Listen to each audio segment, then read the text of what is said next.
Banyak manusia yang mengaku beriman kepada Allah dan hari akhir, padahal mereka bukan orang yang beriman, cuman mereka tidak sadar. Lanjutannya ini. Nah, perumpamaan mereka apa? Seperti orang yang menyalakan api. Maka setelah api itu menerangi sekelilingnya, dihilangkan cahayanya. Dan membiarkan mereka dalam kegelapan, tidak dapat melihat. Paham sampai sini? Jadi perumpamaan orang yang mengaku beriman tuh begitu. Sok-sok ngaku beriman, padahal nggak beriman. Itu seperti orang menyalakan api. Caang seetik, poek. Caang seetik, poek, poek. Caang seetik, poek, poek, poek. Gitu, Kak Hartos. Gitu nggak kira-kira kita? Nah, kalau gitu teruskan ngajinya sekarang. Nah, jelas ya? Ya, kita lanjut ke sini. Ulangi dulu ya. Allahu waliyul ladzina amanu yukhrijuhum minadz dzulumati ilan nur. Jadi kalau pemimpinnya Allah dan yang dipimpin oleh Allah hanya orang beriman, bukan yang mengaku beriman. Selalu dari gelap ke terang, terang, terang, terang, terang, terang terus. Maka di Quran dikatakan tidak ada iman yang berkurang. Jadi kalau ada mengatakan iman kadang berkurang, kadang itu imannya orang yang mengaku beriman. Kalau imannya orang yang sejati imannya tidak berkurang, nambah terus. Maka di Quran kan ada kata-kata begini. Huwallazi anzala sakinata fi qulubil mu'min liyazdadu imanan ma imani. Tidak ada orang yang berkurang imannya kecuali orang yang mengaku beriman. Yang mengaku beriman kadang iman kadang tidak, itu ngaku. Tapi kalau orang yang sudah terbuka mata kolbunya, inna fatahna laka fatha mubina, maka dikatakan huwallazi anzala sakinata fi qulubil liyazdadu imanan ma imani. Imannya bertambah. Saya kasih tahu kapan rekening kita bertambah. Pertama harus punya saldo, yang kedua harus ada yang nambah. Tahu? Jadi supaya nambah harus ada modalnya dulu, saldonya. Sekarang saya mau nanya, punten, saldo imanmu tuh yang mana? Rek nempel ka mana tuh nambahna? Saldo nage eueuh. Boa rekening nage can aya. Sibuk transfer nomor rekening naon ge nepi ka ayeuna can aya. Boro-boro saldo rek nempel di mana? Makanya Nabi Musa di Quran dijelaskan imannya itu harus diawali. Kan di Quran surat Al-A'raf 143 Nabi Musa itu kan minta melihat Tuhan. Baca nanti Al-A'raf 143. Ya Tuhanku, nampakkanlah diri engkau kepadaku agar aku dapat melihatmu. Kata Tuhan, kamu tidak akan bisa melihatku, tapi lihatlah ke gunung, ke puncak kesadaran. Falamma tajalla rabbuhu lil jabal, dan aku akan bertajali di situ. Aku akan menampakkan diri kepadamu. Begitu Allah menampakkan diri kepada Musa, Musanya itu jatuh pingsan. Fana billah, gak ingat apa-apa yang di dunia ini. Baru setelah itu Musa mengatakan, qala subhanaka tubtu ilaika wa ana awwalul mu'minin. Maha suci engkau ya Allah, inilah awal aku beriman. Begitu kita mengatakan awal aku beriman, nomor rekeningna aya, pasti imannya akan nambah. Saya khawatir nomor rekening kalian tuh belum terdaftar. Rek transfer ke mana? Itu masalahnya. Paham sampai sini? Oke, lanjut dulu. Jadi kalau orang yang beriman, pemimpinnya siapa? Allah. Kalau pemimpinnya Allah, selalu hijrahnya dari gelap kepada terang. Clear sampai sini? Kok saya hijrahnya itu malah kanu poek? Padahal ngaku beriman. Berarti imanmu harus diperbaiki. Ucapkan selamat tinggal pada iman yang hanya mengaku iman. Ucapkan selamat tinggal dengan berani. Saya harus melakukan hijrah sungguh-sungguh. Karena iman saya ternyata baru iman pengakuan saya saja. Bukan pengakuan Allah pada saya. Selamat tinggal. Berani? Harus berani. Kalau nggak berani mah gitu keneh terus. Poek. Wallazina kafaru auliya'uhumut tagut. Nah, Sedangkan orang yang masih tertutup, pemimpinnya siapa? Togut. Siapa togut tadi? Pikiran gelap. Pikiran yang tidak tercahayakan oleh cahaya ilahi. Wah, pikiran mah suka macam-macam. Nu teu kejadian oge sok di pikiran. Betul? Iya. Suami pulang terlambat, padahal nggak kemana-mana, cuman banyak bitu di jalan. Mau nelpon nggak sempat karena HP-nya tersimpan. Baterainya sudah lobet. Nu di bumi teh, kamana heula jeung saha. Begitu datang teh geus ngabedega di depan pantot. Hasil saha eta? Hasil pikiran. Tidak pernah nanya dulu. Ya. Kalau orang yang sudah sadar enggak gitu. Begitu datang sudah. Sediakan dulu air, mau kopi, mau apa, bukan langsung dihakimi. Siapa tahu, ya kan? Makanya semua kemarahan, semua hal yang dimulai dengan kemarahan akan berakhir dengan rasa malu. Nyorekan ka ditu ka dia. Tas tenang dicarioskeun. Tadi teh ban bocor. Bade nelpon HP lobet. Tuh waktosna. Era pan.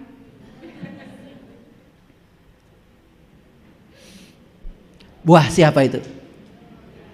Tah pikiran mah kitu. Yang disebut dengan setan teh eta, huluna sagede muning, awakna sagede hurang. Ayana dikuring rupana jiga maneh. Saya nggak ikutan. Maaf ya.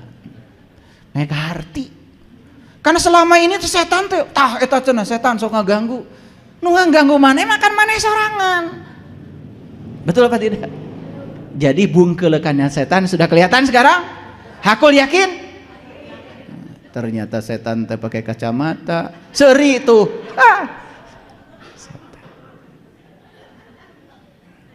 Kita menganggap setan iblis itu sebuah entitas makhluk yang terpisah dari kita yang kerjanya menggoda kita. Padahal tidak ada yang menggoda kita kecuali pikiran gelap kita. Rek merek kabatur nempi kata jadi. Betul gak?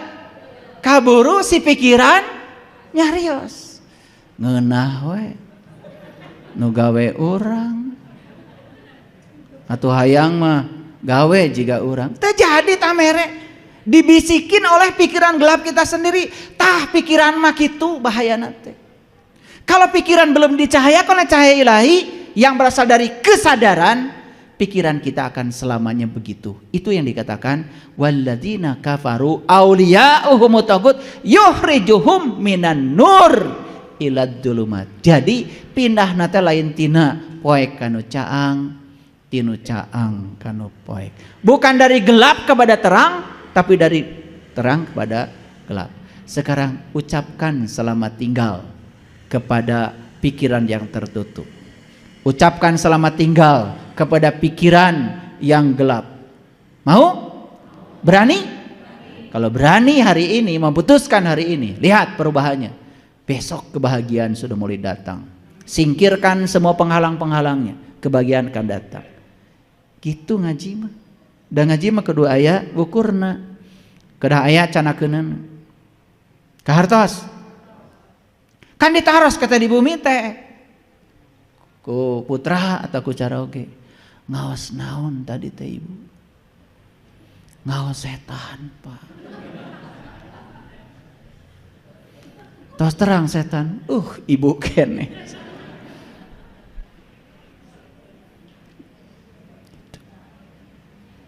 Kan ditaros ku cara oge. Tepang ibu tadi sareng. Tepang. Tepang. Bungkelekan geuning Pak setan. Make jilbab. Baju hideung. Ya. Kartos? Itu.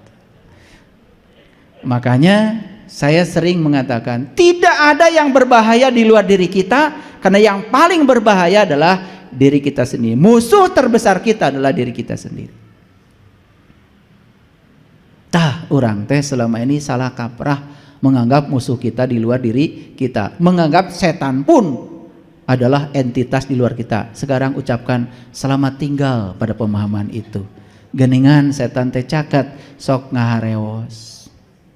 Eta bari masihan 5.000 ditongtak deui ku setan entong 2.000. Karo sekarang itu namanya hijrah minan nur ila dulumat. Tos sae ngaluarkeun nama 10.000 ditongtak taku setan gede teuing cenah. 2.000 tuh tinu caang kanu poe. Nih saya kasih tahu, sebenarnya yang saya ceritakan ini adalah pengalaman hidup kita masing-masing. Sok lah emutan, iraha urang pindah tinu poe kanu caang, iraha urang pindah tinu caang kanu poe. Sok emutan. Da mau tebih atuh. Karena apa? Iya mah pengalaman orang. Jadi Quran itu sebetulnya bukan cerita ilusi, cerita sesuatu yang konseptual sekaligus juga faktual, kontekstual. Jadi Quran itu berlaku di sepanjang zaman, tergantung cara seseorang mengupasnya. Inilah pentingnya ngupas Quran itu harus betul bahasanya, harus menggunakan tafsir, tetapi juga harus menggunakan pengalaman spiritual. Sampai sini mengerti? Oke, sering baca ayat ini? Sering, one day one judge. Saking seringnya sampai nggak sadar kalau ini sering dibaca. Pesannya nggak nyampe karena terlalu sibuk membaca. Karena berharap dapat pahala. Iraha jaga. Padahal pahala yang dibutuhkan oleh kita di dieu ayeuna, karena hidup itu di sini saat ini sekarang. Coba terapkan sekarang. Dapat nggak pahalanya? Oh, kalau saya terbuka mata kolbunya, saya tasdikun bil qalbi pada Allah, Allah membimbing saya, suara kebenaran hidup pada diri saya, tidak mungkin saya pindah dari terang ke gelap. Saya akan pindah dari gelap ke terang.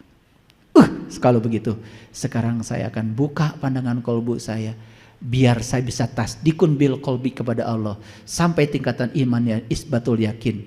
Yakin adanya Allah karena saya sudah menyaksikan sendiri. Saya tidak akan pindah lagi dari terang kepada gelap. Ternyata saya tahu sisi gelap saya adalah pikiran gelap saya sendiri. Itu yang sering mengganggu dan merusak kehidupan saya. Sadar sekarang? Dapat pahalanya? Pahala itu sekarang. Sebuah pertolongan yang nyata, yang bisa menolong diri kita. Disebut juga syafaat. Jadi syafaat itu wujudnya ilmu. Jadi syafaat dari Rasulullah itu yang sebenarnya adalah ilmu Rasul yang datang pada kita hari ini, dan ilmu ini diterapkanlah kita jadi selamat, pindah dari gelap ke terang, bukan dari terang ke gelap. Itu namanya syafaat. Kan selama ini mengartikan syafaat kan lain lagi, betul nggak? Jaga deui. Kumaha? Karena masa yang akan datang itu waktu psikologis. Itu yang dikatakan Einstein. Waktu adalah ilusi. Paham ya? Jadi sekarang saya sedang mengajarkan sekaligus bagaimana cara menghentikan waktu. Hidup di sini saat ini sekarang dengan totalitas. Karena masa depan gak usah dibicarakan. Masa depan ditentukan oleh apa yang kita kerjakan hari ini. Setuju? Setuju? Gitu. Lanjut? Oke, lanjut. Baru satu ayat. Kemudian ayat yang selanjutnya. Ini saya belum sampai ke judul, karena judulnya kan tadi kita akan dipertemukan dengan pertemuan baru, akan dihadiahi hadiah baru dalam hidup kalau kita bisa mengucapkan selamat tinggal. Ucapkan selamat tinggal pada segala hal yang tidak menolong kita. Ucapkan selamat tinggal pada segala hal yang tidak membantu kita. Setuju? Yuk, termasuk juga selama ini kita sholat hanya raga saja menjalankan rutinitas. Ucapkan selamat tinggal, bukan meninggalkan sholat. Tetapi sholat yang semacam itu patut ditinggalkan. Ganti dengan sholat yang diajarkan Rasulullah. Maka Rasulullah mengatakan, Sallu kama ra'aitumuni usolli. Sholatlah kamu sebagaimana kau lihat aku sholat. Bisa nggak melihat batinnya Rasulullah ketika sholat? Bisa? Bisa? Tuh. Jadi selama ini sholat kita baru melihat lahirnya Rasulullah sholat, batinnya belum tahu. Disitulah kita pentingnya bertemu dengan orang-orang yang mewarisi ilmunya Rasul, supaya tahu lahirnya, tahu batinnya, sehingga sholatnya lahir batin. Selamat tinggal sholat yang hanya lahir saja. Selamat tinggal sholat yang sekedar kewajiban. Selamat tinggal sholat yang hanya rutinitas. Saya ingin mendapatkan kepuasan dari sholat saya. Karena Rasulullah mengatakan, sholat adalah hiburanku. Kalau udah sampai ke sana, ayah rasana sholat. Rindu ingin sholat, bukan gak mau sholat, rindu ingin sholat. Rindu itu karena kita sudah merasakan rasanya. Kalau gak merasakan rasanya, rindu gimana? Paham? Wajar gak kalau anak-anak sekarang gak rindu sholat? Wajar, tara diajarkan.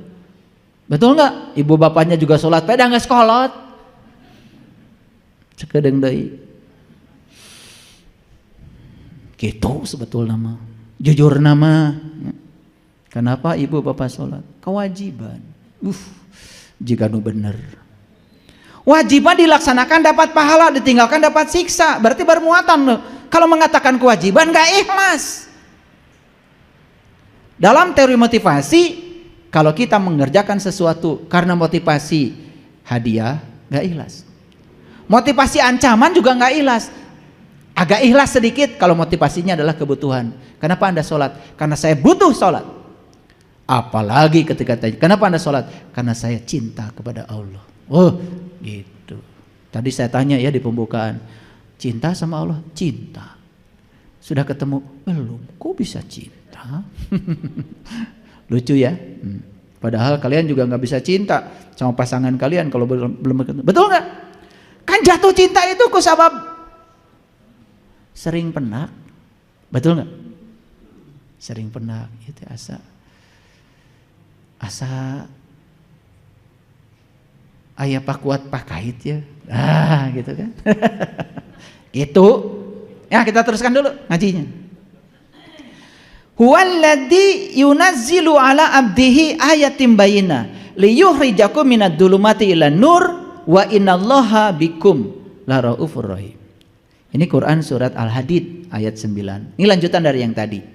Kalau tadi Quran surat Al-Baqarah 257. Mari kita lihat ayatnya. Dialah yang menurunkan kepada hambanya tanda-tanda yang terang benderang. Ayatim bayyinah. Jadi ayat itu bahasa Arab artinya tanda. Bayyinah itu terang benderang. Nih saya kasih tahu. Kalau lampu ini nggak nyala, bisa nggak memindahkan kita dari gelap kepada terang? Ulangi. Kalau lampu tidak nyala, bisa nggak lampu itu memindahkan kita dari gelap kepada terang? Karena syarat untuk menuju terang itu harus ada terangnya. Karena gelap itu artinya adalah ketiadaan cahaya. Begitu dihadirkan cahaya, ya tidak ada gelap, yang ada adalah terang. Paham? Jadi kalau lampu yang tidak menyala, walaupun disebut lampu, bisa nggak memindahkan dari gelap kepada terang? Nggak bisa. Setuju? Jadi lampu yang bisa memindahkan dari gelap ke dapat terang itu adalah lampu yang menyala. Ayat ini keren sekali. Dialah Allah yang telah menurunkan kepada hambanya ayatim bayyinah, tanda-tanda yang terang benderang. Lalu supaya dia mengeluarkan kamu dari kegelapan kepada cahaya. Lihat saya semuanya. Gelap artinya ketiadaan cahaya. Jadi kalau begitu terang apa? Terang artinya kehadiran cahaya. Bisa nggak marah-marah di tempat gelap tiba-tiba jadi caang? Bisa nggak mengutuk kegelapan tiba-tiba menjadi caang? Marah-marah, mengutuk tidak akan pernah mengubah gelap menjadi terang. Satu-satunya yang bisa mengubah gelap menjadi terang adalah menghadirkan cahaya. Pertanyaan saya, yuk kita sadar, sekarang diri kita gelap apa terang? Gelap apa terang? Sepanjang kita masih tertutup, berarti gelap. Bisa dikutuk gak kegelapan? Gak bisa. Orang yang jahat itu gelap, tidak bisa dikutuk. Anak nakal itu gelap, tidak bisa dikutuk. Satu-satunya cara mengubah yang gelap, menghadirkan cahaya. Makanya ketika anak nakal jangan dikutuk. Nakal, kurang aja, jangan. Lihat dulu, dia nakal dari mana bibitnya. Kan nomor contoh maraneh kene kolotna. Betul nggak? Betul apa tidak? Nah, iya.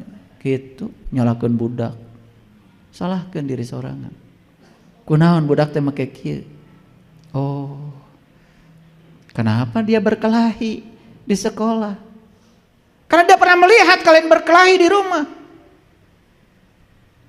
Gak mungkin dia melakukan sesuatu yang tidak pernah dia lihat. Dur teku sekolah teh dikaluarkeun. Budak teh poek pangna disekolahkeun ge.